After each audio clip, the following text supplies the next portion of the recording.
ایک عیسائی اور ایک مسلمان کا ایسا واقعہ جس میں بستر مرگ پر اللہ تعالیٰ نے عیسائی کی تو خواہش کو پورا کیا لیکن مسلمان کی خواہش کو پورا نہیں کیا۔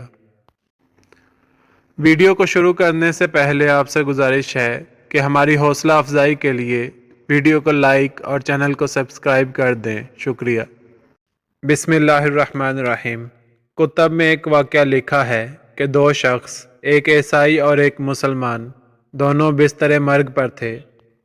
بیماری کی حالت میں عیسائی کے دل میں یہ خواہش پیدا ہوئی کہ مجھے مچھلی کا گوشت مل جائے۔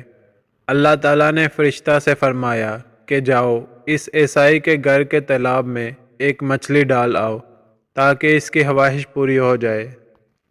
مسلمان کے دل میں یہ آرزو ابھری کہ زندگی کے اس آخری حصے میں مجھے زیتون کا تیل میسر ہو جائے۔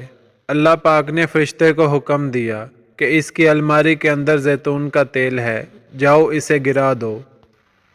اللہ تعالیٰ کا حکم ہے کہ اس عیسائی کی خواہش کو پورا کر دو اور اس مسلمان کا زیتون کا تیل گرا دو۔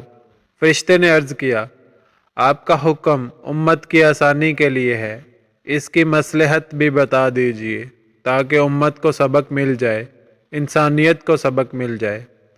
اللہ رب العزت نے فرمایا، وہ جو عیسائی ہے دنیا کے لحاظ سے اس کی ایک نیکی باقی ہے، میں چاہتا ہوں کہ اس نیکی کا بدلہ بھی دنیا کے اندر ہی دے دوں، اور جب وہ میرے پاس آئے تو اس کے لیے سوائے جہنم کے اور کچھ نہ ہو۔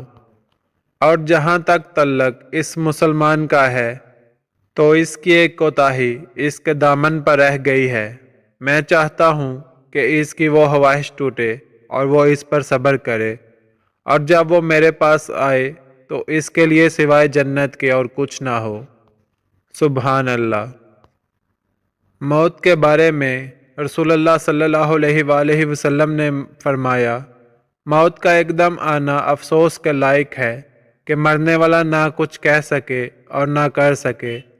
آپ صلی اللہ علیہ وآلہ وسلم کے زمانے میں کوئی آدمی بیٹھا ہوا ایک دم مر گیا تو کسی نے کہا، کیا اچھی موت مرا ہے، نہ کوئی بیماری دیکھی اور نہ کچھ جان نکلنے کی تکلیف ہوئی۔